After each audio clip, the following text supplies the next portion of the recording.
boses. At least dito sa atin, hindi tayo marami, pero marami singer. Hindi maganda, no?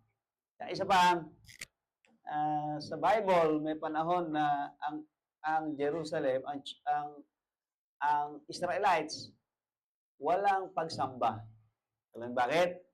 Kasi lahat ng priest nasa bukid. Kaya walang umaaten kasi walang priest. Di baling walang umaaten basta may priest. Ang problema, walang umaaten, walang priest. Okay? Iba naman, pastor. Wala kaming pastor kaya ano lang kami, devotion. O at least, kahit walang priest, yung iba, walang pastor, nagpapatuloy. Devotion nga lang. Pero maganda, may member, may pastor. May pastor, may member. Okay? Kung ang lahat ng mga member ay singer at walang naiiwan sa harap, okay lang yun. Bakit? Kasi may crowd tayo Alam niyo, nasa ng crowd natin? Nasa langit. Sabi ng Bible, you are compassed with a cloud of witnesses.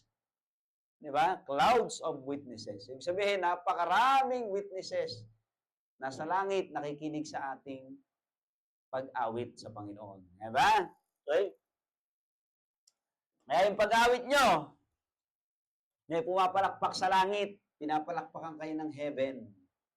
Dito, ilan lang kami papalakpak. Kami lang nanasel yan, Rosalie. Pero, sa langit, napakaraming pumapalakpak. Amen? Kaya kanta lang kayo ng kanta. At isang araw, yung mga tinig nyo na yan, i-bless ng Panginoon yan. Baka pati magiging mga anak nyo, apo ninyo, puro singer na lahat. Diba? Alam niyo mga singer ng church, nung nagkaanak, mga singer din yung mga anak. Diba? Singer, nanganganak ng singer. Yung nagbibigay sa church, bigay ng bigay, yung mga anak, giver din. Yung mga apo, giver din. Yung nagpapastor sa church, nagkakaroon ng mga anak, apo, na pastor din. Diba? Yan lang, kapatid. Tuloy lang natin ang ating ministry sa Panginoon. Sabi ng Bible, kung ang ministry mo ay manalangin, manalangin ka. Kung ang ministry mo ay mag-encourage, encourage mo yung mga tao. Kung ang ministry mo ay magbigay, so gawin mo ito na may simplicity. Do it with simplicity. Sabihin, huwag kang maingay. Pag nagbibigay ka ng blessing, huwag mo na ipaalam. Hayaan mo na ang Panginoon ang nakakaalam. At sabi ng Bible, ang iyong ginagawa ay i-reward ng Panginoon. Okay? So, tutuloy lang natin ang ating message. Ito yung final. Kasi pang Wednesday message natin to So, ginawa ko, yung pang Wednesday message, na final message, ay ma-message natin ngayon. Okay?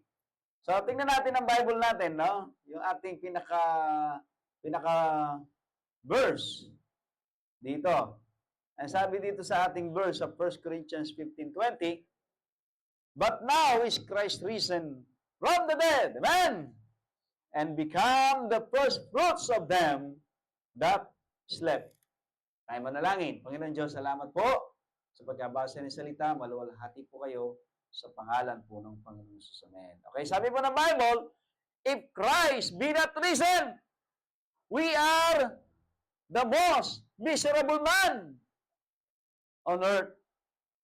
Mga kapatid, kung si Kristo po ay hindi muling nabuhay, sang-ayon po sa verse 19 ng 1 Corinthians chapter 15, tayo na po ang pinakamiserableng nilalang na nabubuhay ngayon. Kung si Kristo ay hindi nabuhay. Pero sabi ng Bible, verse 20, Christ was risen from the dead. Kaya po, dapat tayong maging masaya araw-araw, minuto, segundo, bagat ang ating tagapagligtas ay buhay, hindi patay. Kasi kapag ang tagapagligtas mo, hindi na lang patay, tulog na lang, tulog. May liligtas ka ba ng tulog? Kung yung tulog, hindi makapagliligtas, hamas mo rin yung patay, paano makapagliligtas? Pero sabi ng Bible, nabuhay ang ating tagapagligtas. At ang sabi nga sa unang puntos natin yung empty tomb. The empty tomb. Ang libingan ni Kristo ay walang laman.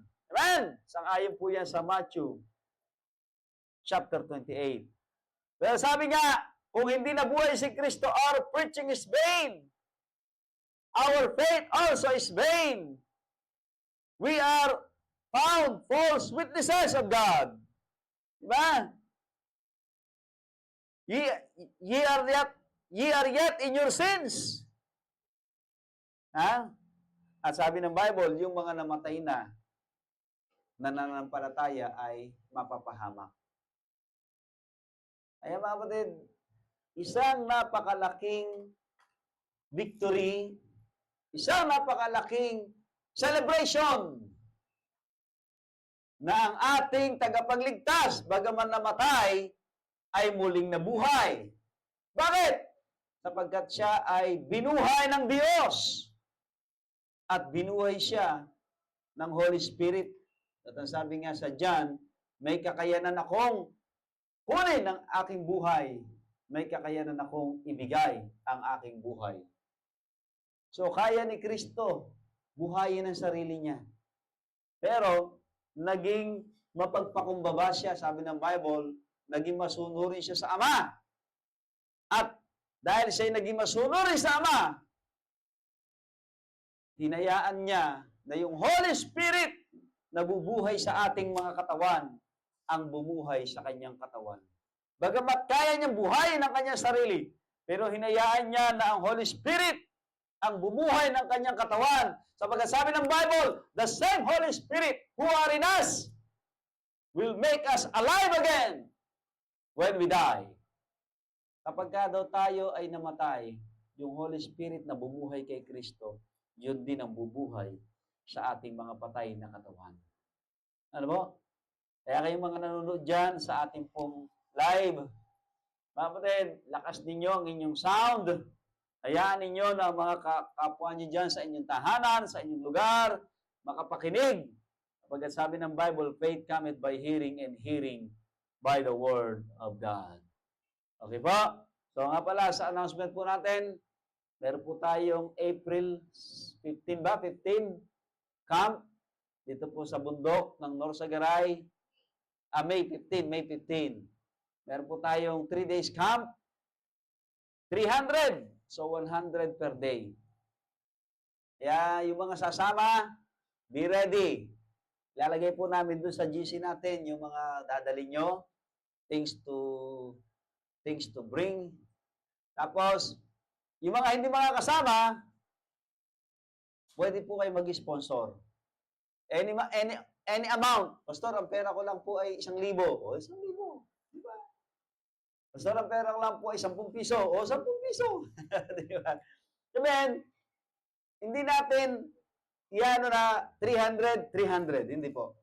Lahat ng gusto mag-sponsor, na gustong tumulong, pwede tayong magbigay any amount kung hindi naman din kayo makakasama para kahit paano, wala man kayo doon, yung suporta nyo nandun. Amen? Sa ating mga a-attend sa kampo sa darating po na May 15, 16, 17. Tama?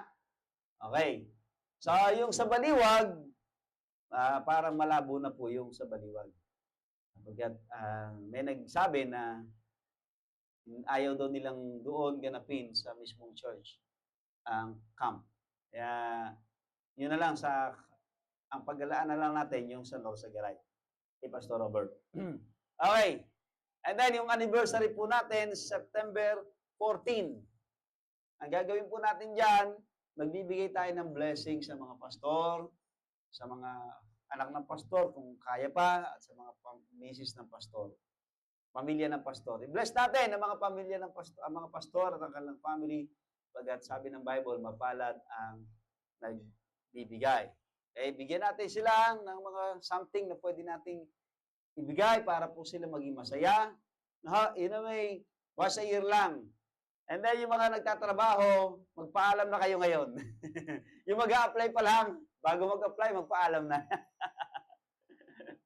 Nas, 14 po na September, ako po ay a-absent kasi meron po kami anniversary. Kaya huwag nating ma-miss ang ating anniversary. Sabagat ito po ay once a year lang naman natin ginaganap. Okay po? So, yan lang muna po siguro ang ating announcement. Ano po? So, tuloy natin ang message. Amen! So, kung di daw po nabuhay si Kristo, our preaching vain. Our faith is also vain. We are found false witnesses of God. We are yet in our sins, which are fallen asleep in Christ are perished. We are of all men most miserable. Grabe ano? Kaya napakalaki ng impact ng pagkabuhay ng Panginoong Yesus. Hindi po siya basta nabuhay lang. Parang ganito. Noong nabuhay si Lazaro, maraming sumampalataya kay Kristo. Maraming naniwala kay Kristo kasi si Lazaro, 4 days nang patay. Ang ibig sabihin daw po nung 4 days, so talagang wala ng pag-asa kasi bulok na eh. Naagnas na. Naagnas na siya. Sinadya ni Kristo na puntahan si Lazaro, na kapatid ni Marta at na Maria, na sinadya niyang puntahan si Lazaro na patay na ng 4 na araw. Bakit? Para sabi ni Kristo, upang kanilang makita ang kapangyarihan ng Diyos. Upang kanila i-glorify si Kristo at ang Diyos. Ayan ang binuhay ni Kristo. Si Lazaro, maraming nagtiwala kay Kristo. Kung yung si Lazaro ay nabuhay na maguli, ang daming naniwala kay Kristo doon sa lugar na yon. Pero si Lazaro namatay uli. Bagamat wala ng record na namatay uli si Lazaro, at si Lazaro wala ring record na nabuhay uli pagkatapos niyang mamatay uli. Bakit? Kung si Lazaro po ay hindi na namatay, sana hanggang ngayon nagte-testimony siya, di ba? Buhay pa sana siya, nandiyan sa Israel, nagte-testimony, ako si Lazaro, ako ay magta-3,000 taon na ang edad. Wala pong ganon. Ibig sabihin, namatay siya, hindi na lang na-record kung paano siya namatay. Pero yung kanyang unang kamatayan, naka-record sa Bible, sa John chapter 11, at nung namatay siya, siya ay binuhay ni Kristo at maraming naniwala kay Kristo. Pero ito po, yung mismong bumuhay kay Lazaro mula sa mga patay, ay namatay at muling nabuhay. Amen? At kung tutuusin, tingnan niyo yung Bible, ha? Hindi lang si Lazaro ang binuhay ni Kristo. Meron pa siyang yung babae na 12 years old na binuhay niya. Meron pang isang lilibing, kasalukuyang ililibing, naglalakad, papunta sa sementeryo, nakita ni Kristo, umiiyak ang mga tao, umiiyak ang magulang, nilapitan ni Kristo at tinawag yung tao at nabuhay. Ano kaya nangyari, ano? Nagmamarcha papunta libingan, biglang binuhay ni Kristo yung tao. Sabi siguro ng may-ari ng tindahan ng kabaong, pera na, naging bato pa.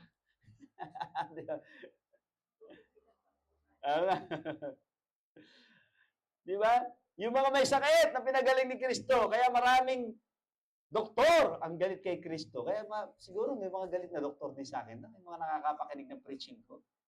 Yung pastor na yan, sinisira yung ating negosyo. puro halaman ang binabanggit. Puro natural. Samantalang kanila puro synthetic. Pakinggan niyo si Dr. Atoy, di ba? Binabanggit niya yan na yung mga synthetic drugs ay lason. Kailangan natin ng nutrisyon, hindi lason. Diba? Sabi ni Doc Atoy, siguro kay Doc Atoy, marami rin gawin doon. Mga doktor. Bakit? Sa panahon ngayon, maging ang mga doktor, negosyo na lang ang inaatupag. Pera na lang, hindi talaga para manggamot. Kaya kita nyo, pag walang pera, mamatay ka dyan. Pero pag mayaman, aasikasuhin niya. Bakit? May pambayad dyan eh. Kahit sabihin mo, may PhilHealth ka, hindi ka aasikasuhin dyan. Bakit? Kurap din ang nasa PhilHealth eh. Pati sila, ayaw maniwala sa PhilHealth eh. PhilHealth. Hindi ako naniniwala dyan. Katulad din nilang corrupt yung PhilHealth eh. Kaya yung doktor at saka yung PhilHealth, hindi sila nagtitiwala sa isa't isa kasi parehas lang silang corrupt. Di ba? Oh. Eh mga kapatid, sino na lang ang hindi corrupt? Church. Amen? Church na lang. Pero tingnan mo yung mga tao, nasaan? Nasa doktor. Pagka walang sakit, nasaan? Nasa ilog. Kahapon daw, grabe. Kumaangal ang mga taga-Garay. Hindi ka na makapunta sa ilog kasi yung mismong kalsada, papunta ron. Tambayan ng mga sasakyan sa dami ng pumuntang tao dyan sa Bakas, dyan sa Norsagaray para maligo. Ewan ko lang ngayon, linggo ng pagkabuhay. Sige sabi niya ba, hindi na kami makapunta. Bakit? Puyat kami, puyat. Sumalubong kami eh. Sama pa rin. No? Mapalad tayo. Dapat bilang Kristiyano na nabuhay ang ating tagapagligtas, dapat hindi tayo uugod-ugod na pumupunta sa simbahan. Kahit puyat, kahit pagod, kahit gutom. Dapat excited ka rin. Kasi sapagkat ang ating Diyos, bagamat hindi natin nakikita, yung kanyang presensya nandito. Amen? Sabi ng Bible sa Revelation chapter 1 and chapter 2 na yung may hawak sa mga bituin. Ang mga bituin dyan ay mga angels. At ang mga angels dyan ay ang mga pastor. Ay lumalakad sa gitna ng kandilero. At ang kandilero ay kumakatawan sa simbahan ng Panginoon. Kaya si Kristo na may hawak sa mga pastor ay nasa kanyang simbahan. Siya po ay umiikot at bawat isa sa inyo ay kinakausap sa magitan ng mensahe ng pastor. Kaya kapag hindi kayo nakikinig ng mensahe ng pastor, walang mensahe sa inyo si Kristo. Walang mensahe ang Diyos sa inyo. Bakit? Sapagkat ang mensahe ng Diyos, dala-dala ng pastor. Ang mga propeta, pag hindi pinakinggan ng mga hari, sabi ng Diyos sa hari, hindi ka nakinig sa akin, propeta, dapat kang parusahan. Ganon din naman. Sabi ng Bible, ang Diyos ay nagbigay ng mga pastor sa kanyang simbahan upang kayo ay tumibay, upang kayo ay tumatag, upang kayo ay maging masagana. Pero, sino nakikinig sa pastor? Di ba? Madalas, yung iba, kagigising lang, pagdating ng church, tulog uli. Napuyat, katutulog. Puyat po ako, pastor, kasi magdamag akong tulog eh. Bamanid! Sabi ng Bible, ang katibayan na ang Diyos natin, na kinikilala na si Kristo, namatay, nilibing, at sa ikatlong araw, muling nabuhay. At ang sabi ng anghel, wala siya rito. Siya'y bumangon mula sa mga patay. Tingnan nyo ang kanyang lalibingan. Wala siya, kapagkat siya ay nauna na sa inyo sa Galilea. Mga kapatid, empty tomb. Libingang walang laman. Wala po si Kristo sa libingan at wala rin po siya sa krus. Tandaan, wala po si Kristo sa krus. Si Kristo po'y nasa langit. Ngayon, kung magkakaroon tayo ng krus dito, wala pong problema yun. Kasi ang krus naman ay larawan niya ng sumpa, no? Larawan ng sumpa ng Diyos yan, larawan niya ng pagdurusa kay Kristo. Kaya pag nakikita natin yung krus, naaaralan natin ng Panginoon na siya ay sinumpa, nagdusa siya sa Kalbaryo at pinako siya doon sa krus. Kaya wala pong problema kung may krus tayo, no? Diba kasi sabi, pastor, hindi kayo simba, hindi kayo sa Diyos. Bakit wala kayong Diyos? Palaro. Pastor, ba't wala kayong Diyos? Bakit? Wala naman nakalagay Diyos sa krus nyo eh. Tandaan natin wala na po si Kristo sa krus at wala rin po siya sa libingan. Pangalawa, hindi lamang po yung empty tomb, yung pong exposition ng mga sundalo. Sabi po ng Matthew 28:11-15, na sinasabi ng mga sundalo sa mga scriba at Pariseo sa Council of Jerusalem, nakita namin, they expose what is happened or what will happen. Pero ang mali lang ng mga sundalo, doon sila pumunta sa kaaway ni Kristo. Doon sila nagbalita. Kaya nung binalita nila ang nangyari, sabi ng mga Pariseo at Eskriba, huwag kayo maingay. Shh, shh, tahimik. Huwag niyong pagsasabi ha, nabuhay si Kristo. Sabihin ninyo, nagpunta nung gabi ang kanyang mga disipulo. Sabihin ninyo, ninakaw ang kanyang bangkay. Sabihin ninyo, natutulog kayo nung ninakaw yung bangkay. Ito tanong, ano? Paano nyo nalamang ninakaw, tulog pala kayo? Di ba? Ang tawag dyan ay fake news. Kaya gumawa ng fake news ang mga scribes and Pharisees para lang sabihin, si Kristo ay hindi muling nabuhay. Pero salamat sa Diyos, bukod sa mga sundalo who expose the truth, what really happened during the resurrection of Christ, merong pangalawa, the eyewitnesses. Sino po yun? The 11 disciples. And yung the 12, yung apostles, no? Yung 11 apostles plus si Paul, sabi niya sa Bible na at last, I have seen the Lord. Kaya 12 uli. So yung mga apostol na 11 at si Pablo, 12, at yung 500 na nung si Kristo umakyat sa langit, ay nandun sa Mount Olive. Kausap ni Kristo habang siya ay inaakyat pataas. At yung 2 angel. Meron tayo isa rito angel. Isa na lang kailangan natin. Yung 2 angel, sabi naman 2 angel, oy, kayo mga taga-Galilea, ba't kayo nakatingin sa langit?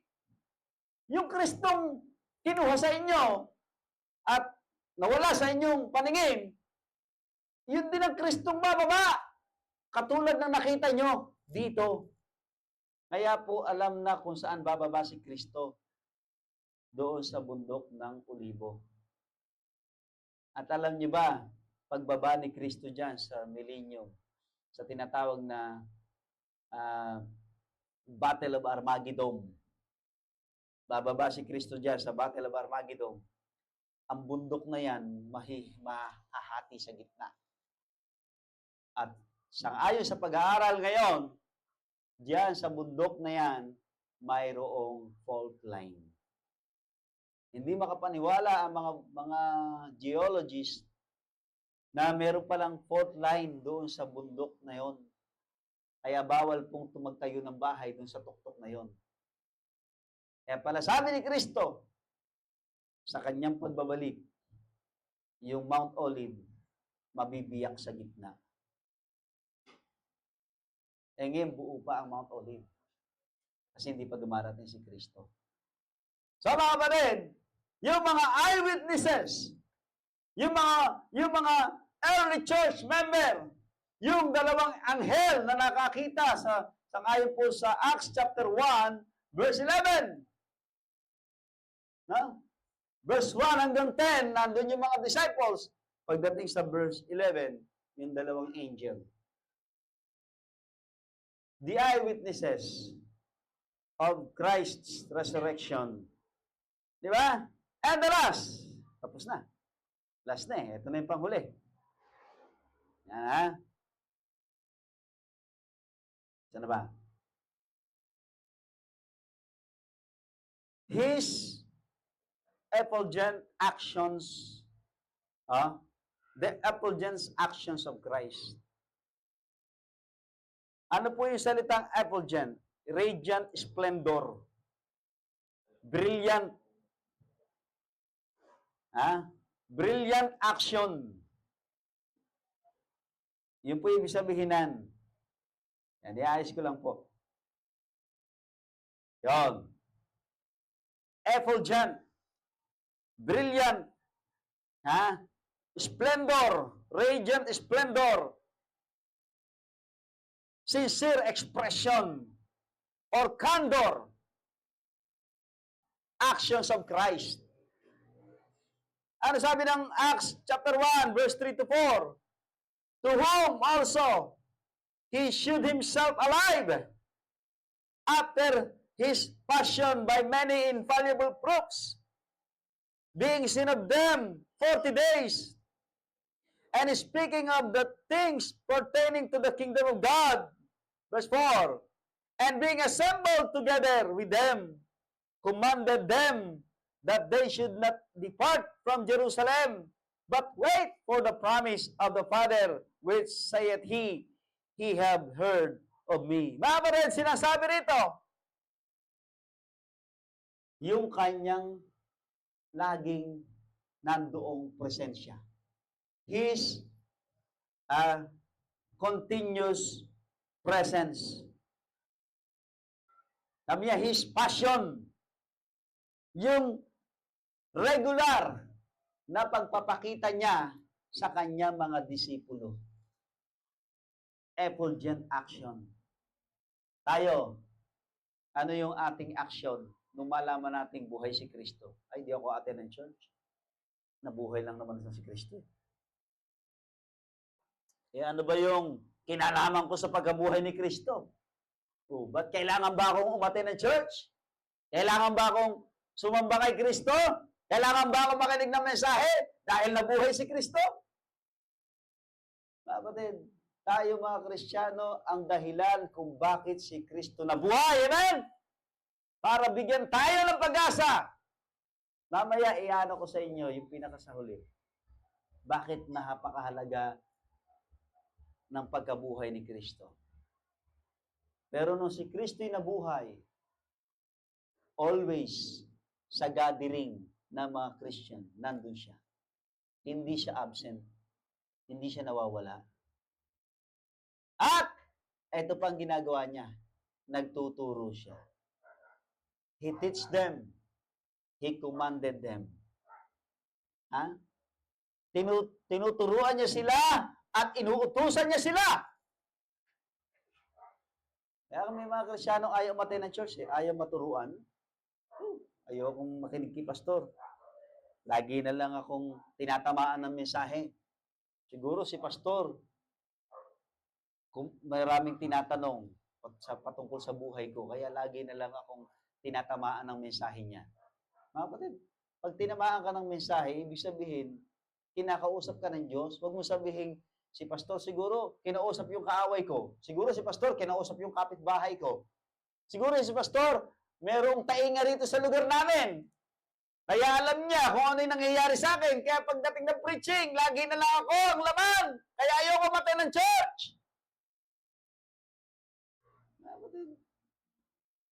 Pagka kayo tinatamaan sa mensahe at nasasaktan kayo, pasalamat kayo. Sabi nga nung isang pastor Pastor Pio yata, o si Pastor Boner Andaya. Di ba? Punta siya sa doktor. Sabi ng doktor, hihiwain kita. Okay po, Dok. Okay po. Hiniwa. Di ba? Hiniwa. Sinugatan. Sinaktan. Bago hiwain, tinusok muna ng karayom. Para daw pampamanhid. Pero nung tinusok ka ng karayom, hindi ka pa namamanhid, kaya masakit no? Yung tusok ng karayom, mararamdaman mo O, hiniwa. Tinusok ng karayom, hiniwa. Pagkatapos hiwain, tinahi. Tinusok na naman ng karayong. Tinahi ang hiniwa Tapos nilagyan ng gamot. Kung ano mga gamot. Nung aalis na, sabi ng doktor, bayad muna. Pinagbayad! O, Dok, ito bayad ko. At nung aalis na, thank you, Dok. Di ba? Tinuso ka ng doktor, hiniwa ka ng doktor, tinahi ka ng doktor, pinagbayad ka ng doktor, tapos sabi mo kay Doc, Doc, thank you. Pero pag si pastor ang nakasakit sa'yo, yung pastor na yan, tirador, yung pastor na yan, ha? Ayoko dyan! Sinichismis ako sa pulpito! Sabi ni Pastor Pio, dinimanda raw siya. Imprecatory prayer. Sabi naman nung judge, hindi po natin pwedeng ipakulong si Pastor Pio. Eh bakit naman? Pinagpe-pray niya kami na mamatay kami. Ano po ba pangalan ninyo? Sinabi pangalan. Ito pangalan ko. Pinakinggan po namin yung record. Hindi naman po nabanggit ang pangalan niyo doon. Paano niyo nalaman na kayo yung pinagpipray ni Pastor Pio, samantalang, ala naman siyang pangalang binanggit? O, di natalo ang kaso. Panalo si Pastor Pio. Kasi, nag-pray si Pastor Pio, binabanggit niya siguro yung kasalanan ng mga tao, pero yung pangalan ng tao, hindi niya binabanggit. Kaya sabi ng judge, hindi po natin siya pwedeng ipakulong pagkat wala naman po kaming nakitang kasalanan niya sa inyo. Bakit? Kasi hindi naman niya binanggit ang pangalan niyo. Pwede, dismiss ang kaso. Hindi ba? Nag-preach yung pastor. Pag nag-preach kami, general yan Di ba? General yan. At kung nag-specific man kami, madalas, sarili pa namin yung binabanggit namin. Hindi kayo. O kaya yung aming anak o pamilya. At least anak namin yun, pamilya namin yun. Pero nag-general ang pastor, tinamaan ka. Ibig sabihin ba, tinitira ka ng pastor? Pag nasagasaan ka, kasi nasa gitna ka ng kalsada, tumabi ka para hindi ka masagasaan. Pag nagpipres ang pastor, siguraduhin mo na wala kang ginagawang kalokohan para pag nagpres ang pastor, hindi ka tatamaan. Ito si Kristo, Diyos yan. Pero nung siya'y nasa lupa, regular siyang dumadalo sa pagtitipon ng mga Kristiyano. Amen?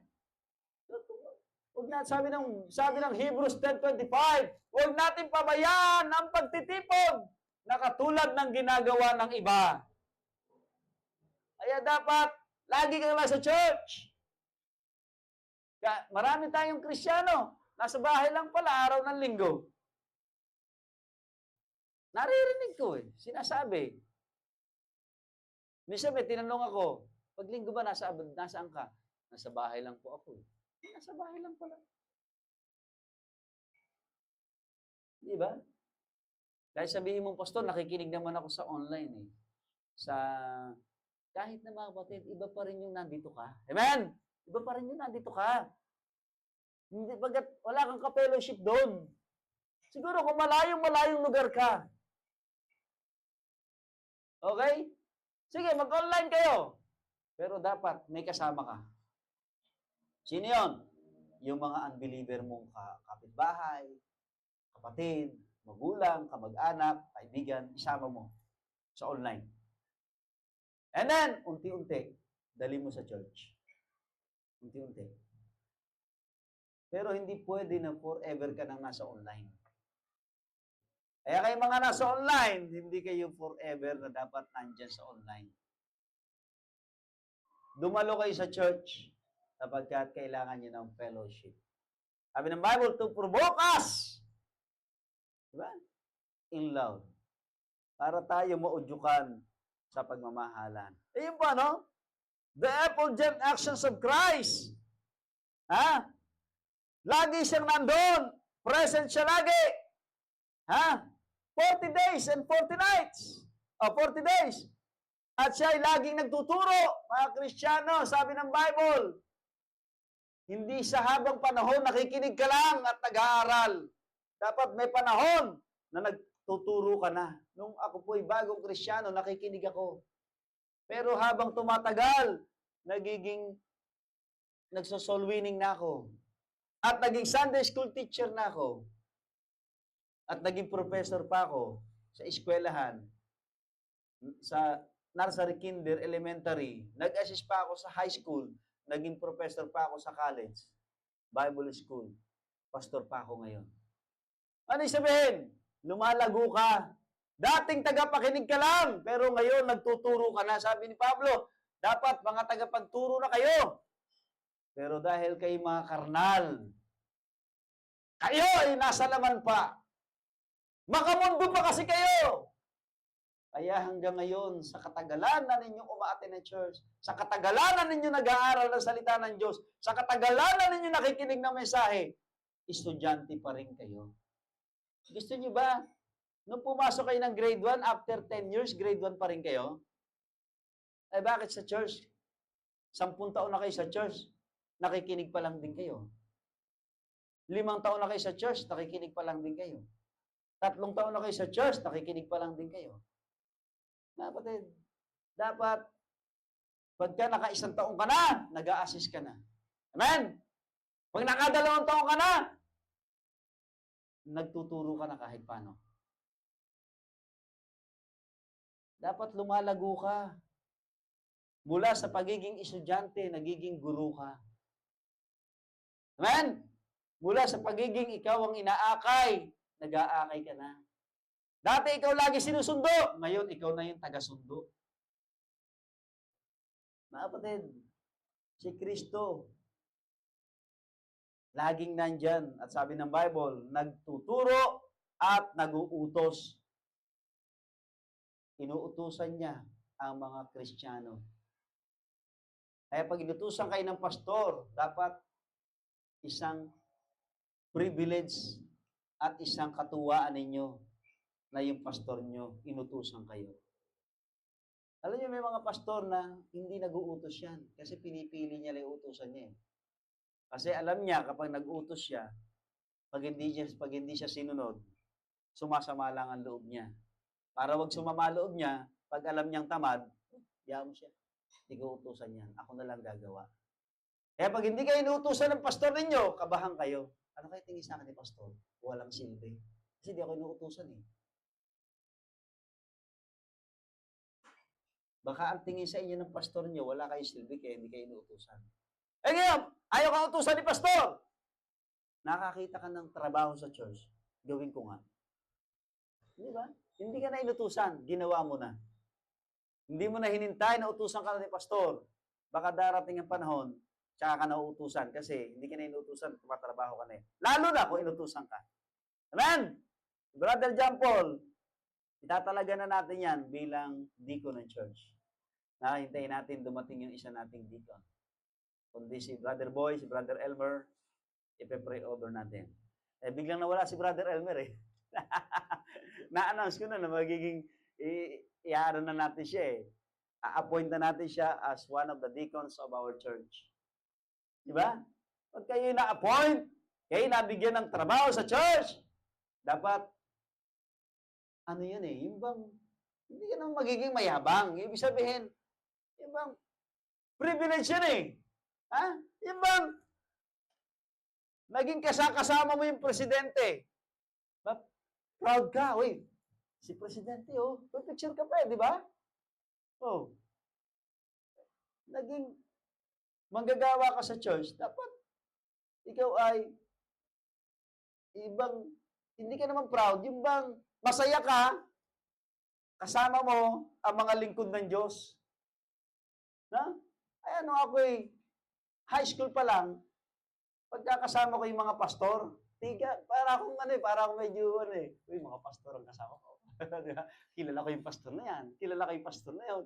Parang, yung mga feeling mo ba na sila sikat ka na rin. Kasi, mga pastor to eh. Eh, sino ka ba para pakinggan ng mga tao na yan? Pero dahil mga pastor ang kasama mo, na-identify ka, uy, si Bueno yun ah. Oh, kilala niya pala si pastor. Di ba? Kaya may mga pastor, makikita nyo, nagpapapicture kay Pastor Abante. Di ba? Ang dami kong picture kay Pastor Abante. Eh, sino ba si Pastor Abante? Pastor na naging congressman. Na ngayon, siya yung sa CHR, chairman. Sino ba si Pastor Piyutika?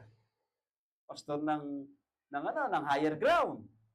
Sino ba si Pastor Robert Alcantara? Siya yung chairman ng ACMA. Ganun, di ba? Pagka kasama mo mga pastor, dapat, yung ngiti mo abot tenga kasi, mga pastor to, mga lingkod ng Diyos to. Kahit na hindi ako lingkod ng Diyos, nandito ako, kasama nila ako. Yung blessing ng Panginoon, naaanggihan ka. Dahil mga pastor ang kasama mo. Hindi, pagka pastor ang kasama mo, mukhang, mga pastor na to. Isa ko pa itong ipagdadrive, isa ko pa itong pagka nag-utos to. Problema ka pa to, uutos-utosan pa ako nito. Para bagang napaka-bigat sa loob natin, napaka-sama sa loob natin, na yung pastor natin, yung mga kapastoran natin, na uutusan kayo, ipagdadrive ninyo, o kaya ipagtitimpla nyo ng kape. Mga kapatid, si Marta, bago mamatay si Kristo, kumuha siya ng alabaster box na punong-puno ng pabango. At yung pabango na yon, ang halaga ay sweldo ng isang tao sa loob ng isang taon. Multiply nyo yung 520. 520 ba ngayon ang minimum wage? 520? 530? 560? Lagyan natin, 500 na lang. A day, Times mo sa 365 days. At yung total, yun ang halaga ng pabango. Binasag niya yung lalagyan, at saka niya ibinuhos sa paa ni Kristo at kinuskus niya ng kanyang buhok. Bilang pagmamahal niya kay Kristo, yung isang taong sweldo ng tao na pag binenta niya, napakalaking pera na magagamit niya sa buong isang taon, pero binigay niya lang kay Kristo, inilagay niya sa kanyang paa, no? Sabi ni Kristo, inihahanda niya ang aking kamatayan. Kaya ang pastor ninyo, pag namatay ba yung pastor ninyo, may kabaong na siya. Baka wala pa. Kayo siguro meron na. Pero yung pastor ninyo, meron na ba siyang lupang lilibingan? Baka wala pa. Di ba? Di ba, kapatid? Pagka pastor ang kasama ninyo, dapat mas masaya kayo kasi mga pastor, mga lingkod ng Diyos yan. Yun nga lang, presidente, masaya ka na eh. Lingkod lang ng tao yan. Hindi pa lingkod ng Diyos yan. Talaga na, ng Diyos talaga. Spokesperson ng Diyos. Pagkat ang spokesperson ng Diyos, hindi yung presidente. Ang spokesperson ng Diyos ay mga pastor. Mga prophets. At ang mga leader ng bansa ay inuutusan lang yan ng mga propeta. At yan ang mga pinagsasabihan ng mga propeta. O ikaw, sabi ng Diyos, diba? Si Samuel, sinabi niya kay Haring Saul, Haring Saul, mali ang ginawa mo. Pinapagalitan lang ng propeta yan. Ay mga senador, congressman, mayor, kapitan, pinapagalitan lang ng pastor yan. Dapat silang nakikinig sa mga pastor. Hindi sila ang pinakikinggan ng pastor. Bakit ang mga pastor na nakikinig doon? Kasi nga, ang mga pastor nakaganyan na ngayon. Congressman! Mayor! Kapitan! Ano ba ito? Senador! Ano ba? Di ba? Kasi nakaganon na yung mga pastor eh. Kaya nakikinig sila. Dapat, hindi nakaganyan ng pastor dyan. Ang mga yan, ang dapat ang nakaganyan pastor. Sa pastor, pastor, bless nga po. Pastor, palimusan mo nga po ako ng panalangin. Panalangin mo ako sa Panginoon. Di ba? Kaya nga po sabi ko sa inyo, di ba? Ayokong pupunta rito ang sino mang politiko ang sasabihin sa inyo, kundi dahil sa akin, wala kayong simbahan. Kundi dahil sa akin, wala kayong aircon. Kundi dahil sa akin, wala kayong carpet. Eh, hindi naman siya member ng church. Kung member siya, sabihin ko naman sa kanya, hindi ka nagbigay dahil ikaw ay congressman. Nagbigay ka kasi member ka. Ngayon, kung pinagmamalaki mo yung binigay mo, kunin mo, iuwi mo sa inyo. Hindi kailangan ng iyong binigay sa church at ipagmamalaki mo lang.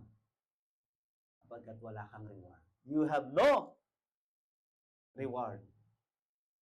Pero kung ibinigay mo sa Panginoon yan with love, sabi ng Bible, great is your reward. Amen?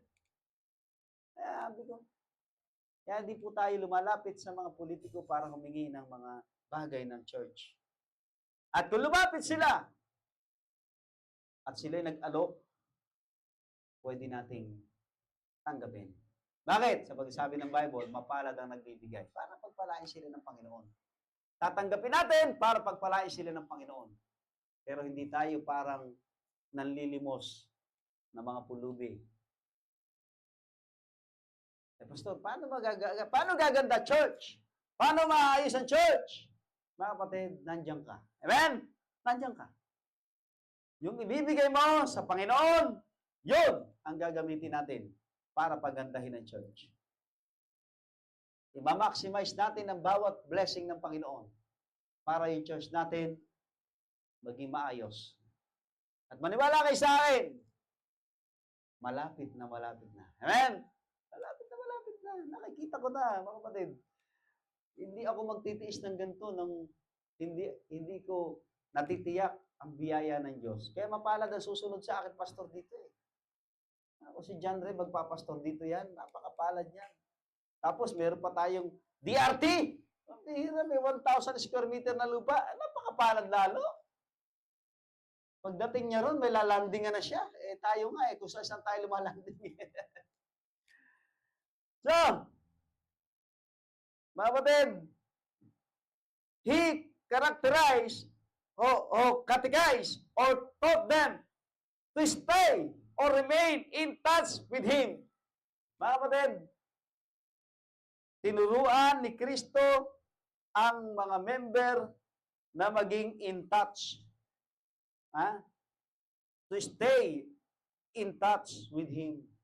Dapat lagi tayong malapit sa Diyos. Amen? Turuan niyo sarili niyo at turuan niyo yung mga lovers ninyo. Laging in touch sa Panginoon. Laging nagpe-pray. Laging nagbabasa ng Bible. Laging nag-aaral ng salita ng Diyos. Pangalawa,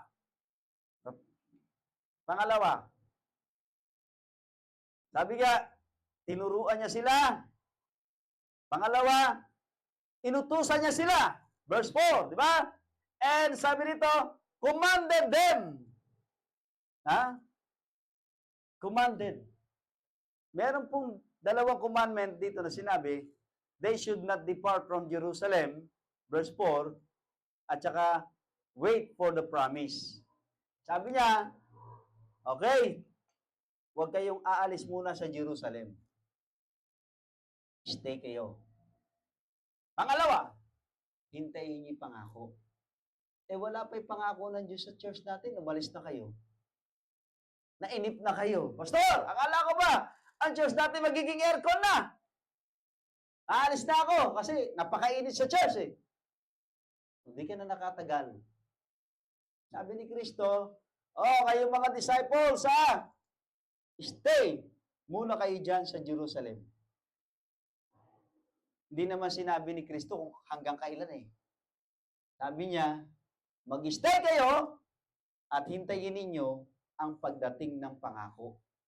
Mga kapatid, hanggat hindi nyo nakikita na ang church ng Panginoon dito sa lugar natin ay ang pagpapala ay siksik, liglig, umaapaw, huwag kayong maalis! Amen?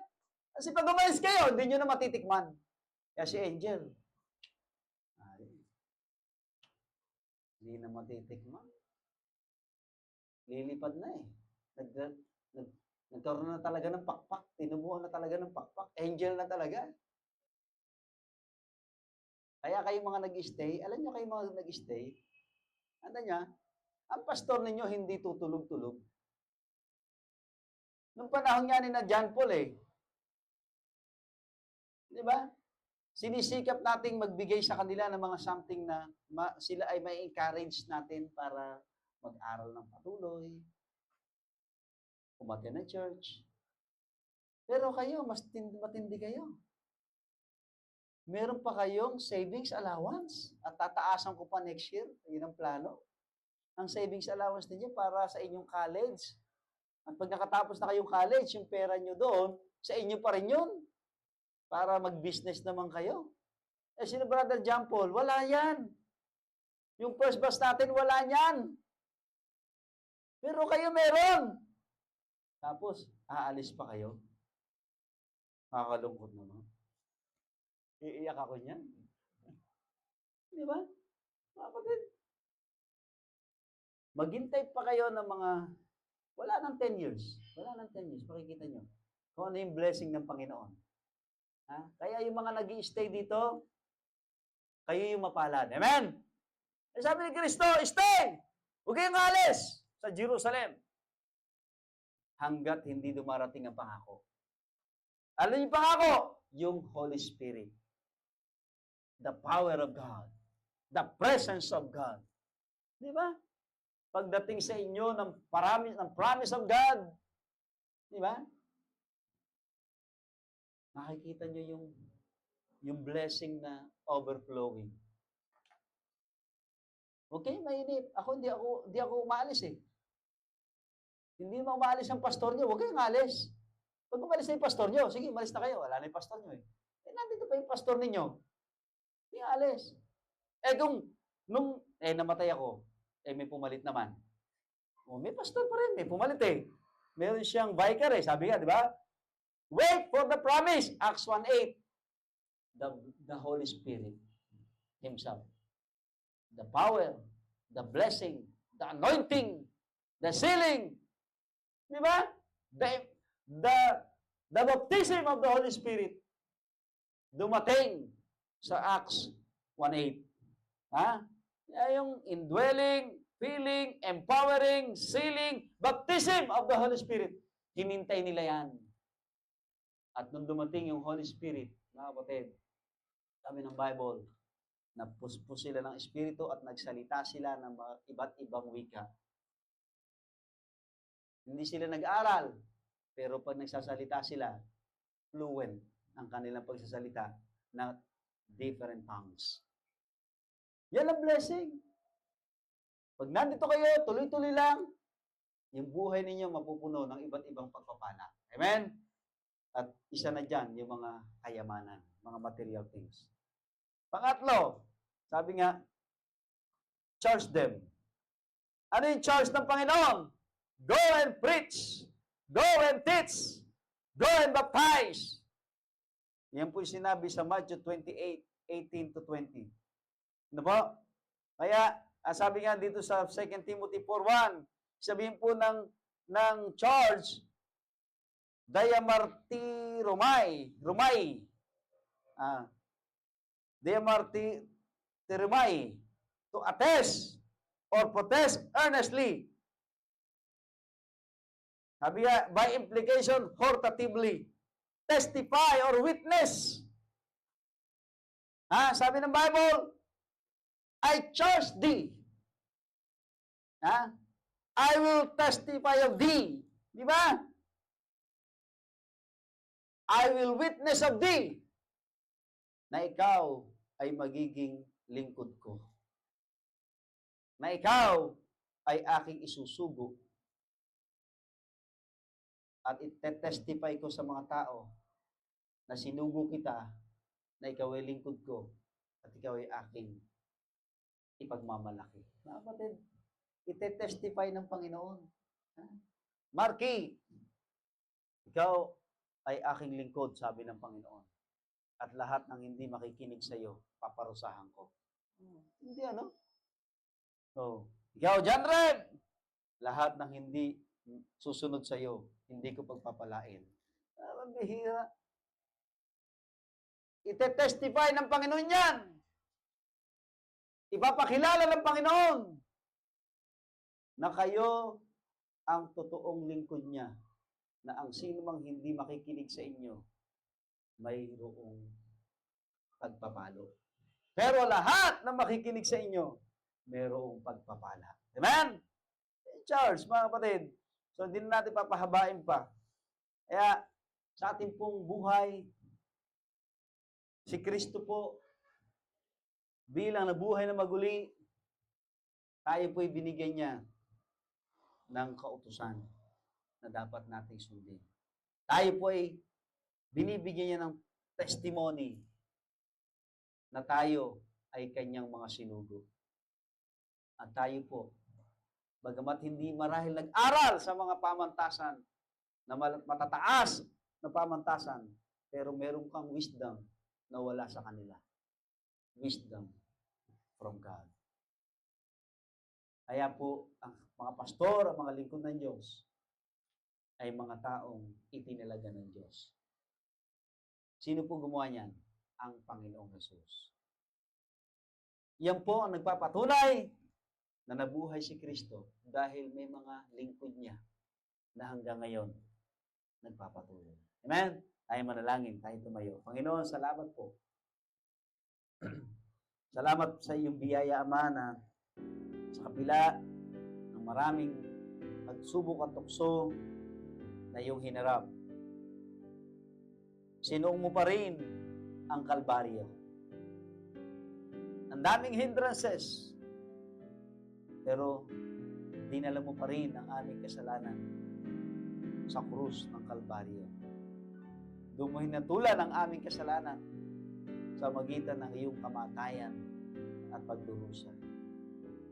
At nung maganap mo na, Panginoon, ang katubusan ng aming kasalanan, ikaw ay namatay, ngunit ikay nabuhay pagkalipas o nung ikatlong araw.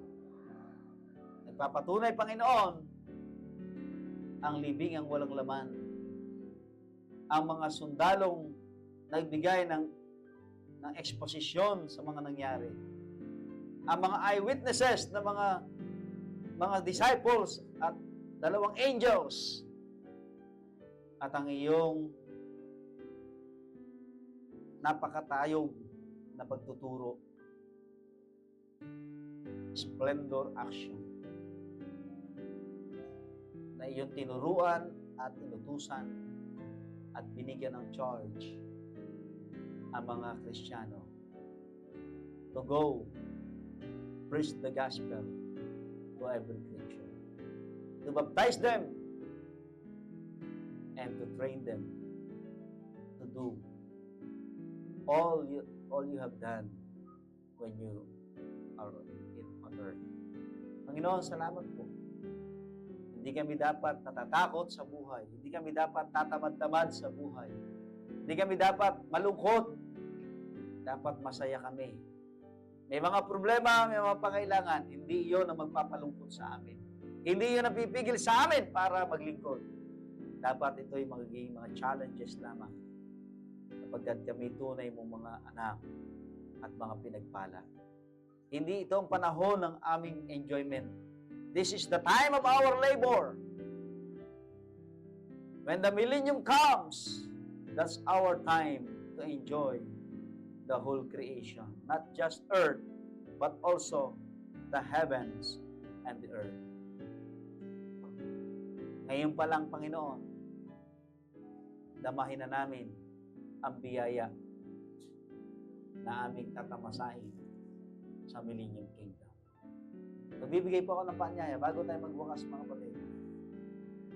Kung hindi ka naniniwalang si Kristo yung muling nabuhay, okay lang kung makikita kitang lulugo-lugo, tatamad-tamad, aantong-antong, walang ginagawa.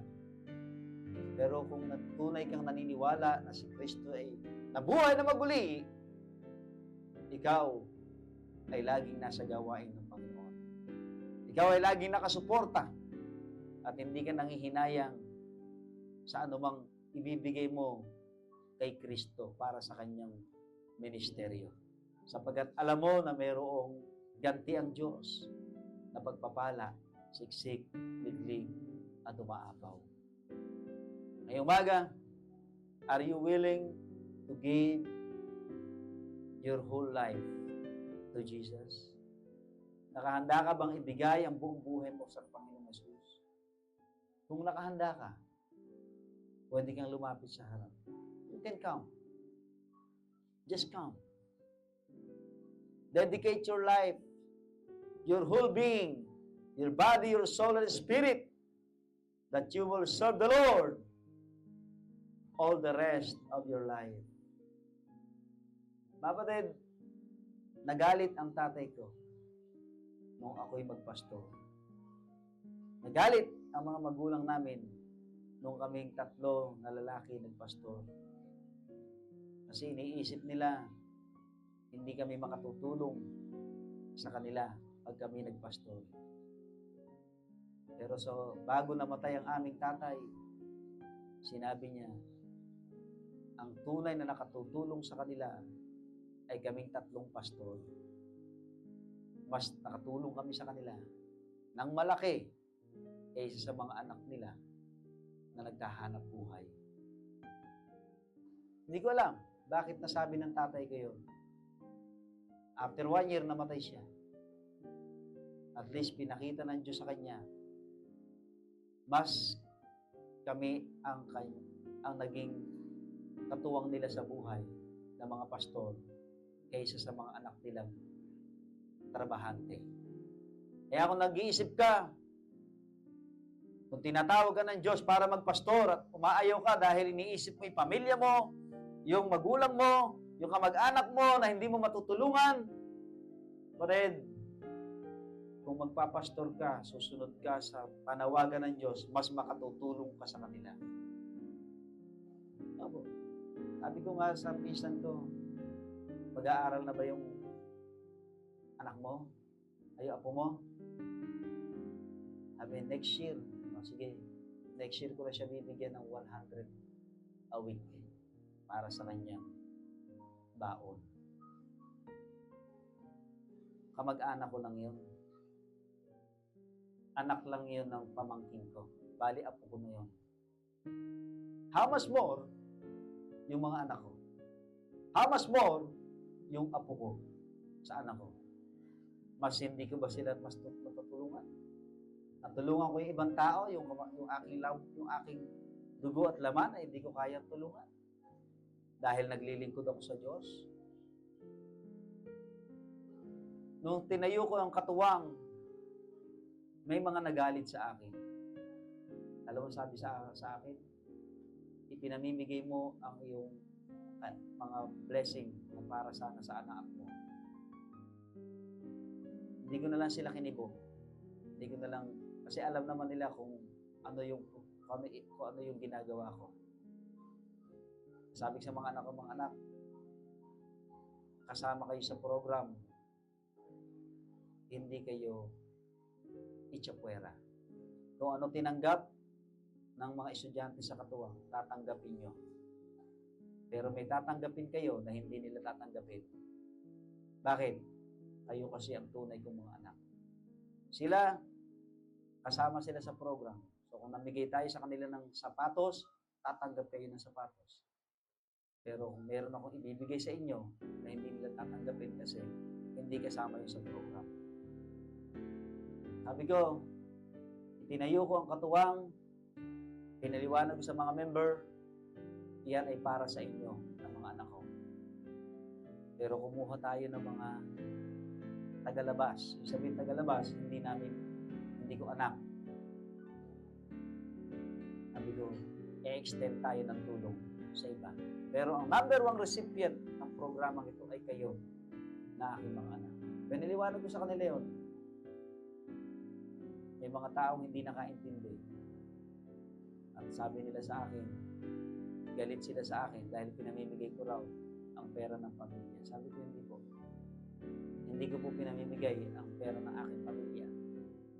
Isineshare ko lang sa iba para lalo kami pagpalain ng Panginoon. Di ba ba? Kaya kapag ka naglingkod ka sa Diyos, mas lalong matutuwa ang mga magulang mo. Sa umpisa, maaaring magalit, maaaring magtampo, maaaring isipin nila na ikaw ay walang kwenta, walang maitutulong sa pamilya. But in the long run, they will realize, ikaw pala ang mas nakatulong dahil naglingkod ka sa Diyos. Sumunod ka sa panawagan ng Diyos. Siguro kung hindi ako pastor, hindi masasabi ng tatay ko sa akin yan. Kayo na mga anak kong pastor ang nakatulong sa amin. Hindi yung mga anak kong maghahanap buhay. Kayo ang malaki na itulong sa akin. Sabi ng tatay ko. Sinabi niya mismo sa akin yan. Diyan sa 38. Pero ang tatay ko na yan, number 1 galit na galit sa akin yan nung magpastor ako. Hinampas pa ako ng sagwan yan. Ayaw niya ako magpastor. Sabi niya, magtrabaho ka na lang. Tulungan mo kami. Pero hindi ko sila sinunod. Nagpastor ako. But before he died, ang sabi niya, kayo na mga anak ng pastor ang tumulong sa akin. Ang sarap pakinggan yan.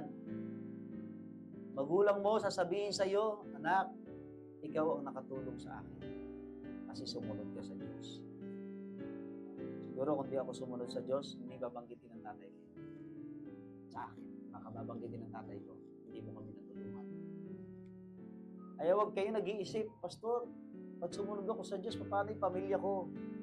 Kapatid, mali ka.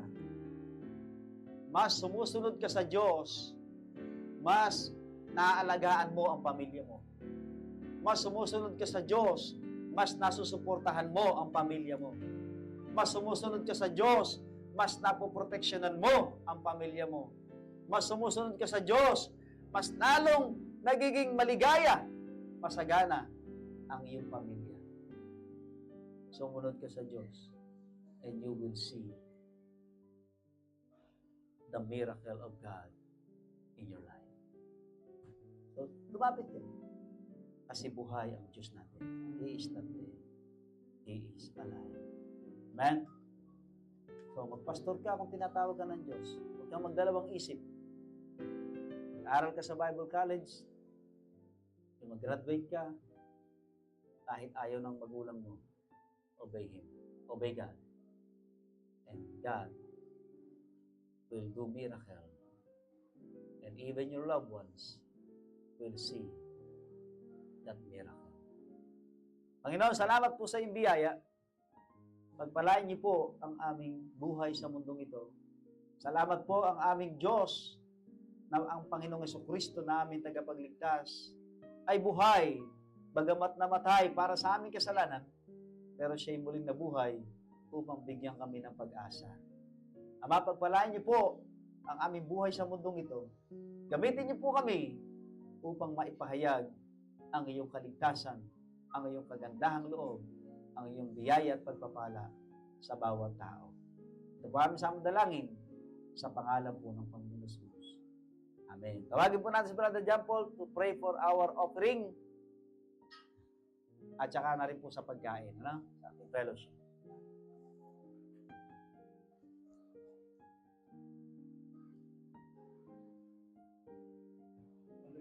Maraming salamat po sa muling pagsama-sama.